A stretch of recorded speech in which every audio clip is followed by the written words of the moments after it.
Le café était froid lorsqu'il éclaboussa le visage d'Adrian. Pas tiède, pas à température ambiante, mais véritablement froid, comme si le colonel Brennan l'avait gardé spécialement pour ce moment.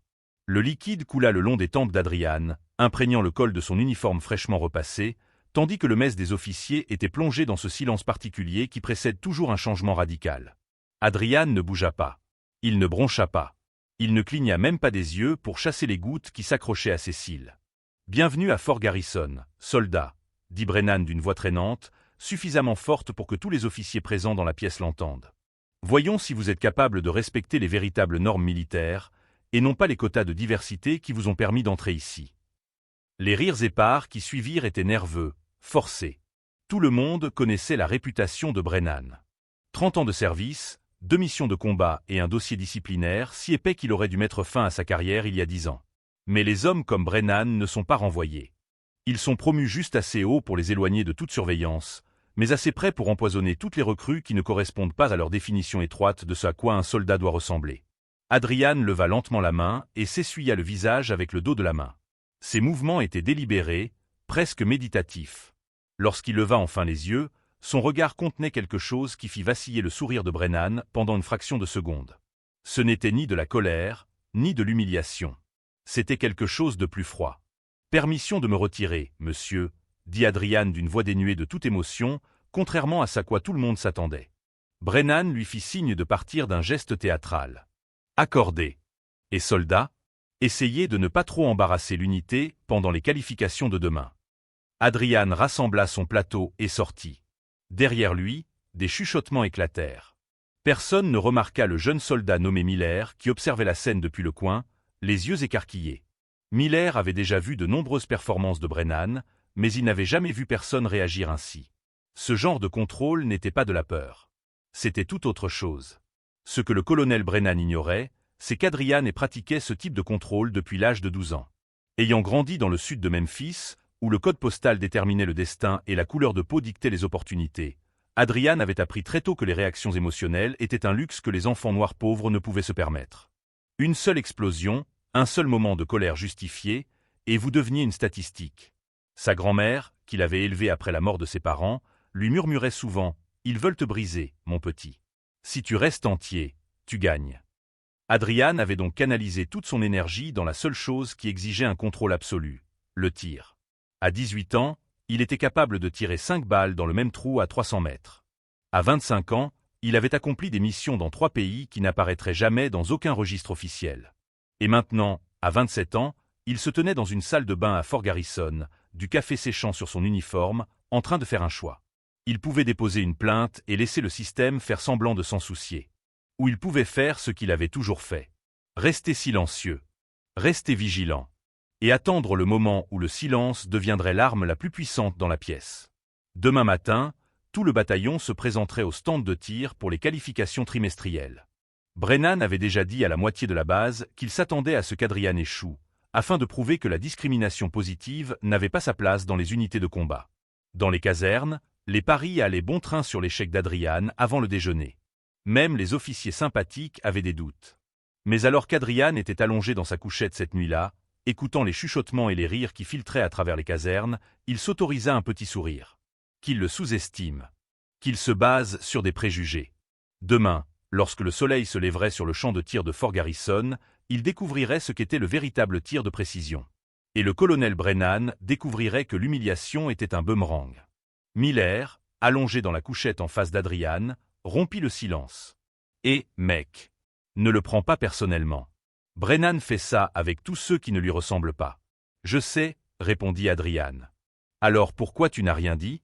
Le sourire d'Adrian s'élargit juste assez pour être visible dans la pénombre. « Parce que les rapports ne sont que du papier. Demain, ce sera de la poésie. Si vous êtes déjà accro à la suite de l'histoire, sachez qu'elle ne fait que commencer. Ce qui se passera quand Adrian prendra enfin ce fusil redéfinira tout ce qu'il pense savoir. » L'aube se leva sur Fort Garrison comme un verdict. À 6 heures, le champ de tir bourdonnait déjà d'une anticipation déguisée en routine. Les soldats se rassemblaient en groupe, vérifiant leur équipement, échangeant des théories sur ce qui se passerait lorsque le nouveau se présenterait à la ligne de tir. L'air sentait lui la fusille et l'excitation à peine dissimulée. Le colonel Brennan est arrivé tôt, ce qui était inhabituel. Il déléguait normalement les qualifications aux officiers subalternes, mais aujourd'hui, il s'est placé au centre, un bloc-notes à la main, entouré d'officiers qui avaient appris qu'il valait mieux rire de ses blagues que de contester son autorité. Il a scruté la foule jusqu'à ce que son regard se pose sur Adrian, debout seul près du hangar à matériel, inspectant méthodiquement un fusil. « Messieurs », annonça Brennan d'une voix qui portait à travers le champ de tir, « aujourd'hui, nous maintenons les normes qui permettent à cette unité d'être prête au combat. Pas de raccourcis, pas d'accommodements spéciaux. Juste le tir, la discipline et la tradition. » Ces mots eurent exactement l'effet escompté. Quelques soldats jetèrent un coup d'œil vers Adrian. D'autres approuvèrent d'un signe de tête, comme si Brennan venait de défendre quelque chose de sacré plutôt que d'exprimer son intolérance dans un jargon militaire. C'était son don, le talent qu'il avait protégé pendant 3 décennies. Il ne disait jamais tout haut ce qu'il pensait tout bas. Il créait simplement des environnements où ce qu'il pensait tout bas était la seule chose qui comptait. Ce que la plupart des gens ignoraient à propos du colonel James Brennan, c'est qu'il avait grandi dans la pauvreté. Une pauvreté réelle et brutale dans la campagne du Kentucky, le genre de pauvreté où votre père se tuait à la tâche dans une mine de charbon. Il avait vu son père s'incliner devant des hommes 2 fois moins compétents que lui, simplement parce qu'ils avaient un diplôme universitaire et les ongles propres. L'armée l'avait sauvé, lui avait donné une structure et un échelle à gravir. Mais elle lui avait aussi enseigné une terrible leçon. Pour protéger sa place, il fallait écraser tous ceux qui grimpaient derrière soi. Son instinct de survie s'était transformé en quelque chose de plus cruel. Il s'était convaincu que s'il devait se battre pour chaque centimètre, alors tous les autres devaient souffrir 2 fois plus. L'ironie était suffocante. Brennan avait passé sa carrière à se battre contre un système qui broyait des hommes comme son père, mais au lieu de le démanteler, il était devenu son plus fervent défenseur. Il ne voyait pas Adrian comme une victime d'une structure injuste, mais comme une menace pour le petit royaume qu'il s'était construit à partir de sa propre douleur. Miller, appela Brennan. « Vous êtes le premier. » Miller s'approcha de la ligne de tir, visiblement nerveux. Ses tirs se regroupèrent raisonnablement autour de la cible, rien d'extraordinaire mais dans les normes. Brennan approuva d'un signe de tête. Les soldats se succédèrent un par un. Le schéma était évident pour quiconque y prêtait attention. Les soldats blancs avaient droit à une seconde chance et à des encouragements. Tous les autres étaient accueillis par le silence ou une déception à peine voilée. Adrian observait tout cela. Il avait vu cette dynamique dans toutes les institutions qu'il avait fréquentées. Ce qui le fascinait, ce n'étaient pas les préjugés de Brennan, mais la façon dont le système les accommodait. La façon dont les officiers subalternes riaient au bon moment. La façon dont les plaintes disparaissaient dans les trous noirs bureaucratiques, tandis que des hommes comme Brennan collectionnaient les promotions comme des médailles de campagne. Le lieutenant Hay, un officier noir qui se tenait près du poste d'observation, croisa le regard d'Adrian et secoua légèrement la tête. Un avertissement. Ne compte pas sur du renfort. Contente-toi de survivre et passe à autre chose. Et avait ses propres cicatrices du mandat de Brennan, ses propres histoires d'évaluation notées à la baisse pour des infractions invisibles. « Eh !» cria Brennan. « Pourquoi ne t'occupes-tu pas du prochain groupe? Je veux observer personnellement notre nouvelle recrue. » L'accent mis sur « observer personnellement » suscita des sourires complices. Il comprenait le sous-entendu. Ce n'était pas une évaluation. C'était une exécution. Publique, méthodique, conçue pour humilier Adrian de manière si profonde que sa présence deviendrait intenable. Brennan avait perfectionné ce processus au fil des ans. Adrian s'avança finalement vers la ligne de tir lorsque son nom apparut sur la liste. Tous les regards se posèrent sur lui. Certains étaient compatissants. D'autres étaient sceptiques. Quelques-uns avaient cette anticipation avide que les gens réservent pour regarder la chute de quelqu'un d'autre. Brennan se positionna directement derrière la ligne de tir, plus près que ne l'exigeait le règlement. « Quand vous serez prêts, soldats, » dit-il d'une voix dégoulinante de fausse courtoisie. « Prenez votre temps. Nous avons toute la journée pour vous regarder rater votre coup. » Adrian prit le fusil M4, ses mains bougeant avec une efficacité familière. Il vérifia la chambre, testa l'alignement de la visée, se mit en position. Sa respiration ralentit. Le bruit du champ de tir, le poids des dizaines de regards, la présence venimeuse de Brennan, tout cela s'estompa en un bruit de fond. C'était l'espace dans lequel Adrian vivait depuis son adolescence. L'espace entre 2 battements de cœur, où le monde se réduisait à la vitesse du vent, à la distance et aux ajustements microscopiques qui séparaient la perfection de l'échec. Ce qui allait se passer ensuite allait soit confirmer toutes les hypothèses que Brennan avait nourries pendant 30 ans, soit les briser si complètement que les éclats blesseraient tous ceux qui regardaient. Le premier coup de feu fendit l'air matinal comme un jugement. Avant que l'écho ne s'estompe, Adrian avait déjà appuyé à nouveau sur la détente. Et encore. 5 coups en moins de 4 secondes, chacun disparaissant dans la cible à 200 mètres. Les observateurs, derrière leurs lunettes de visée, se turent. Ce silence particulier qui s'installe lorsque quelque chose d'impossible devient indéniable. Le sourire narquois de Brennan vacilla. Ramener la cible. Le ronronnement mécanique du système de récupération semblait plus fort qu'il n'aurait dû l'être. Lorsque la cible atteignit enfin la ligne de tir, quelqu'un murmura un juron. 5 trous. Pas regroupés. Pas alignés. Un seul trou.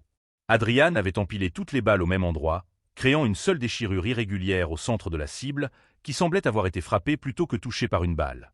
Miller resta bouche bée. Le lieutenant ferma brièvement les yeux, un mélange de soulagement et de satisfaction traversant son visage. Les officiers qui entouraient Brennan se agitèrent, mal à l'aise, leur supériorité affichée s'évaporant. Un groupement chanceux, dit Brennan, mais sa voix avait perdu son assurance théâtrale.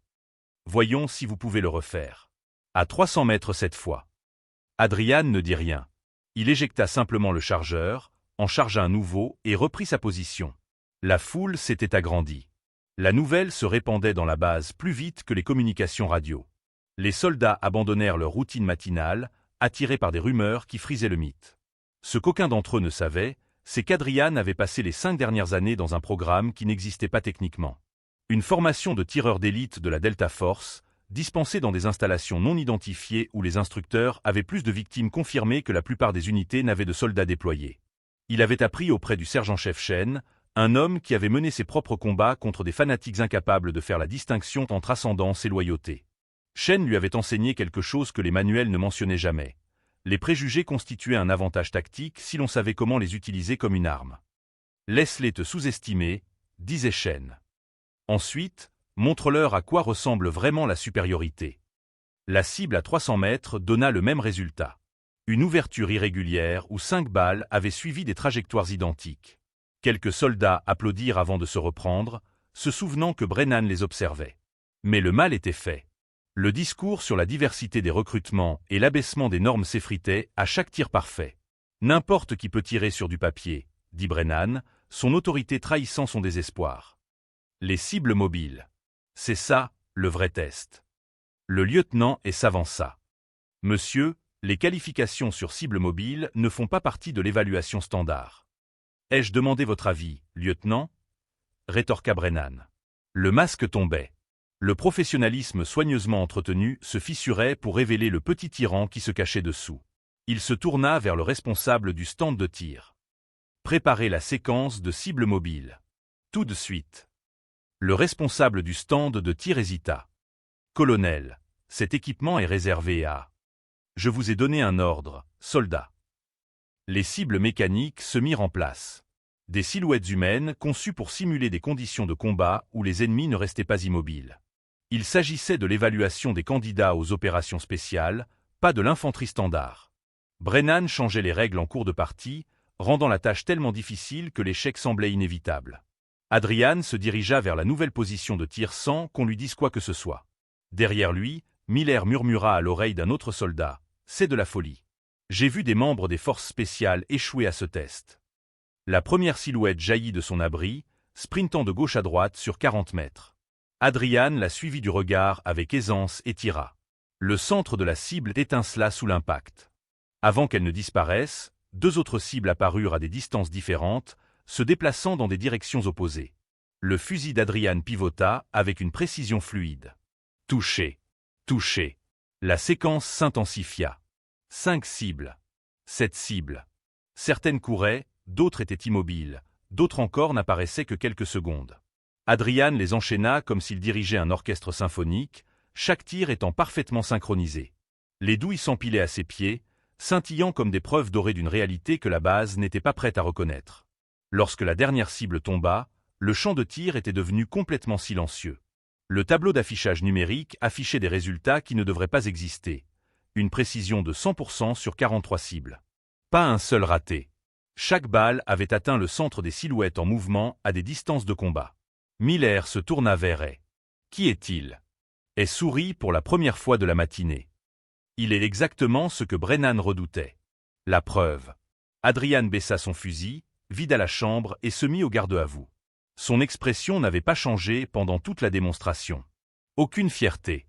Aucune satisfaction. Juste le même calme contrôlé qu'il avait affiché lorsque le café lui coulait sur le visage. Il ne s'agissait plus d'adresse au tir. Il s'agissait de pouvoir, et de savoir qui le détenait réellement lorsque la compétence était indéniable. Brennan s'avança, le visage rouge, les veines apparentes sur les tempes. Il ouvrit la bouche, cherchant les mots qui pourraient redéfinir ce dont tout le monde venait d'être témoin. Mais pour la première fois en 30 ans, le colonel James Brennan se trouvait confronté à une situation que son grade ne pouvait intimider et que ses préjugés ne pouvaient atténuer. Et Adrian, toujours au garde à vous, toujours silencieux, était sur le point de lui apprendre ce qui arrivait lorsque des hommes comme lui n'avaient finalement plus nulle part où se cacher. La main de Brennan tremblait lorsqu'il tendit la main vers sa radio. Non pas par peur, mais par rage, une rage si pure qu'elle menaçait de consumer le peu de maîtrise de soi qui lui restait. Il était sur le point d'ordonner à Adrian de quitter le champ de tir, sur le point d'inventer une violation du règlement, lorsqu'une voix trancha l'attention comme une lame. « Colonel Brennan, retirez-vous » Tout le monde se retourna. Le général Patricia Vance traversa le champ de tir avec une autorité telle que même la lumière du soleil semblait s'effacer. 2 étoiles brillaient sur ses épaules, mais ce n'était pas son grade qui imposait le respect. C'était la façon dont 30 ans passés à briser les barrières l'avaient forgé en une personne qui ne pouvait être intimidée ou ignorée. Derrière elle marchait un homme en civil portant un dossier aussi épais qu'un roman. Le visage de Brennan pâlit. « Général Vance, je n'avais pas été informé que vous viendriez inspecter aujourd'hui. C'est le but des visites surprises, colonel. » Elle s'arrêta entre Brennan et Adrian, les yeux rivés sur le tableau d'affichage, la foule et les douilles éparpillées. « Je suis resté dans la tour d'observation pendant les 40 dernières minutes. J'ai regardé toute la qualification. Quelle performance !» La façon dont elle prononça le mot « performance » indiquait clairement qu'elle ne parlait pas du tir d'Adrian. Brennan se redressa, essayant de retrouver un peu de dignité. « Général, je procédais simplement à une évaluation approfondie de notre nouvelle recrue, en le soumettant à des qualifications pour les opérations spéciales. » Vance haussa les sourcils. « Des normes qu'il a tellement dépassées que la moitié de votre unité se tient ici bouche bée ?» Elle se tourna vers Adrian. « Repos, soldat. Comment vous appelez-vous » Sergent-chef Adrian et « Madame. » Sergent-chef. La voix de Brennan se brisa. Son dossier disait. Son dossier de couverture, l'interrompit le civil en s'avançant. Il ouvrit son dossier, révélant des documents estampillés de classification qui firent instinctivement détourner le regard de plusieurs officiers. « Je suis l'agent Morrison, de l'agence de renseignement de la Défense. Le sergent-chef est à mener une mission classifiée au cours des 18 derniers mois. Son transfert à Fort Garrison s'inscrivait dans le cadre d'une enquête sur des pratiques discriminatoires et des abus d'autorité au sein de la structure de commandement. » Le silence s'installa dans la salle. Le mot « enquête » flottait dans l'air comme une condamnation à mort. Morrison poursuivit d'une voix clinique « Nous recevons des plaintes concernant cette base depuis 3 ans. Des cas de discrimination raciale, un environnement de travail hostile, des dirigeants qui protègent les auteurs tout en punissant les victimes. » Le Congrès commençait à poser des questions. Nous avons donc envoyé quelqu'un pour documenter la situation de première main. Adrian resta au garde à vous, mais son regard croisa celui de Brennan. À cet instant, le colonel comprit. Le café, le silence, le refus de réagir. Ce n'était pas de la faiblesse. C'était une stratégie. Adrian avait laissé Brennan s'exposer, lui avait donné suffisamment de cordes, puis avait attendu que l'homme fabrique lui-même son nœud coulant. L'incident d'hier aux messes des officiers, dit Vance d'une voix plus froide que la déception professionnelle, a été enregistré par 3 témoins distincts. Une agression non provoquée contre un soldat fondée sur des préjugés raciaux, aggravée par une humiliation publique visant à créer un environnement hostile. Brennan serra les mâchoires sans émettre le moindre son. Autour de lui, les officiers qui avaient ri la veille trouvèrent soudain le sol fascinant. Ils calculaient désormais les distances, mesurant à quelle distance ils pouvaient se trouver du rayon de l'explosion. Mais la véritable preuve, dit Morrison en sortant un petit appareil d'enregistrement, provient des 6 dernières semaines. Le sergent-chef est porté un micro lors de chaque interaction avec le personnel de commandement. Nous avons documenté 17 incidents distincts de propos discriminatoires, 12 violations des règles d'égalité des chances et 6 cas où vous avez délibérément saboté la carrière de soldats issus de minorités par des évaluations frauduleuses. Le lieutenant s'avança, la voix calme mais chargée d'années de colère refoulée. Général Vance, j'ai déposé 3 plaintes officielles contre le colonel Brennan au cours des 18 derniers mois. Chacune d'entre elles a disparu. À chaque fois, j'ai subi des représailles. Vos plaintes n'ont pas disparu, lieutenant, répondit Vance. Elles ont été transmises à la DIA dans le cadre des preuves systématiques. Vous serez heureux d'apprendre qu'elles font désormais partie d'une enquête officielle qui concerne non seulement Brennan, mais aussi tous les officiers qui ont contribué à enterrer ces rapports. Des carrières prenaient fin en temps réel. Des hommes qui avaient passé des décennies à se forger une réputation la voyaient s'effondrer. Brennan retrouva enfin la parole. C'est un piège. Vous ne pouvez pas documenter les crimes que vous commettiez activement. Le sourire de Morrison était acerbe. En fait, colonel, nous le pouvons. Et maintenant, vous allez faire face à une cour martiale qui sera très publique et très approfondie. Miller, debout au bord de la foule, sentit quelque chose bouger dans sa poitrine. Il avait passé 2 ans à croire que le système était défaillant et irréparable. En voyant Adrian se tenir là, calme et justifié, tandis que la machine de la justice se mettait en marche, Miller comprit quelque chose de profond. Le système n'était pas automatiquement juste, mais il pouvait fonctionner si les gens étaient prêts à se battre de l'intérieur. Et si vous vous investissez pour que la justice l'emporte, vous savez déjà que la responsabilité ne s'arrête pas là. Vance se tourna vers Adrian. Sergent-chef, vous êtes relevé de votre statut d'agent infiltré. Votre dossier militaire sera rendu public. Cela inclut vos 3 déploiements au combat, votre citation présidentielle et votre qualification d'instructeur de tireur d'élite de niveau 1. Elle marqua une pause. Ce qui signifie, colonel Brennan, que vous avez passé la journée d'hier à servir du café à l'un des 12 tireurs les plus redoutables des forces armées américaines. Le rire qui échappa à Miller était pure incrédulité. Brennan était tellement convaincu de sa supériorité qu'il avait agressé un homme capable de tirer une balle à travers un trou de serrure à 800 mètres. Vous pouvez disposer, colonel, dit Vance. Présentez-vous à mon bureau à 14 heures. La police militaire sera là pour discuter des accusations. Alors que Brennan s'éloignait, les épaules affaissées d'une manière qui le vieillissait de 20 ans, Adrian se permit enfin de bouger. Il se tourna vers les soldats rassemblés, dont beaucoup le voyaient clairement pour la première fois.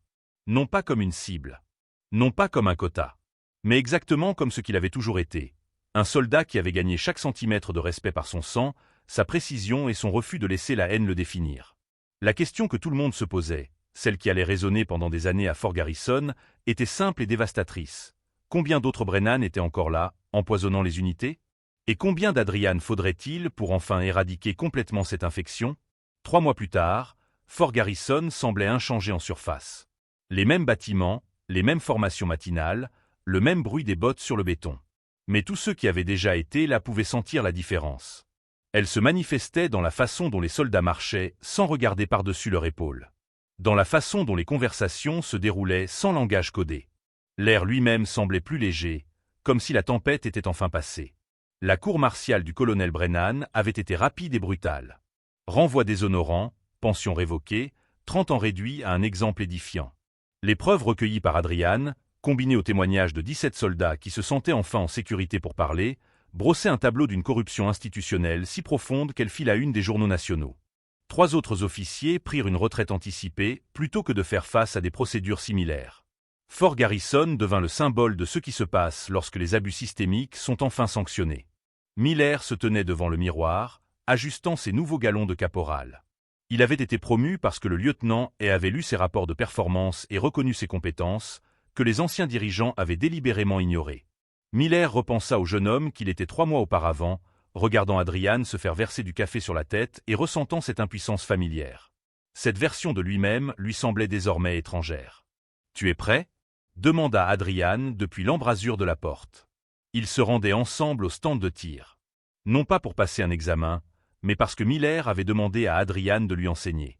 Pas seulement le tir, mais aussi cette autre chose. Cette capacité à se tenir au milieu de la haine et à choisir le silence, non par peur, mais par stratégie. Alors qu'ils traversaient la base, les soldats leur faisaient respectueusement signe de la tête. Ce n'était pas une déférence forcée, mais une reconnaissance sincère. Adrian était devenu quelque chose d'inattendu à Fort Garrison. Pas un héros au sens traditionnel du terme, mais un rappel que la dignité pouvait être une arme plus dévastatrice que n'importe quel fusil. Le lieutenant les rattrapa près de l'armurerie. Il avait été réaffecté à la tête du groupe de travail sur la diversité, un poste qui lui conférait désormais une réelle autorité. J'ai reçu les chiffres du sondage sur le climat social du mois dernier. 73% des soldats issus de minorités ont déclaré se sentir plus en sécurité pour signaler les cas de discrimination. C'est une augmentation par rapport aux 18% précédents. Adrian absorba ces statistiques avec son silence caractéristique. Les chiffres ne mesuraient pas le soldat qu'il avait remercié en privé d'avoir prouvé que se défendre ne signifiait pas toujours donner des coups de poing. Il ne quantifiait pas la jeune femme noire qui lui avait dit qu'elle avait failli démissionner avant que son cas ne lui redonne espoir. Mais les chiffres ne mesuraient pas non plus ce que cela lui avait coûté. 6 semaines à laisser Brennan l'humilier avaient laissé des cicatrices que même une parfaite maîtrise du tir ne pouvait effacer. Il y avait des nuits où il se réveillait encore avec le goût de ce café froid dans la bouche. Il avait appris que la victoire pouvait être juste et faire quand même un mal de chien. « Tu l'as déjà regretté ?» demanda Miller lorsqu'ils arrivèrent au stand de tir. D'avoir accepté cette mission, Adrian resta silencieux pendant un long moment. Tous les jours. Mais je le referai quand même. Parce que l'alternative était de laisser les choses continuer. Ils passèrent 2 heures au stand de tir, Adrian apprenant à Miller à respirer sous pression, à trouver le calme dans le chaos. Ces leçons ne s'appliquaient pas seulement au tir. Il s'agissait de développer la capacité à rester ferme quand tout vous poussait à céder. Plus tard, la berline du général Vance s'arrêta. Elle s'approcha d'Adrian avec un dossier. Nouvelle mission. Fort Bragg. Plainte similaire, schéma similaire. Elle marqua une pause. Je ne vous donne pas d'ordre. Vous avez gagné le droit de refuser. Adrian parcourut les rapports préliminaires. Un autre colonel avec 3 décennies de complicité derrière lui. 6 mois supplémentaires à avaler des humiliations pendant que les caméras enregistraient les preuves. J'aurai besoin de 2 semaines pour me préparer. Vance acquiesça. Vous êtes en train de construire quelque chose. Pas seulement des dossiers. Un modèle.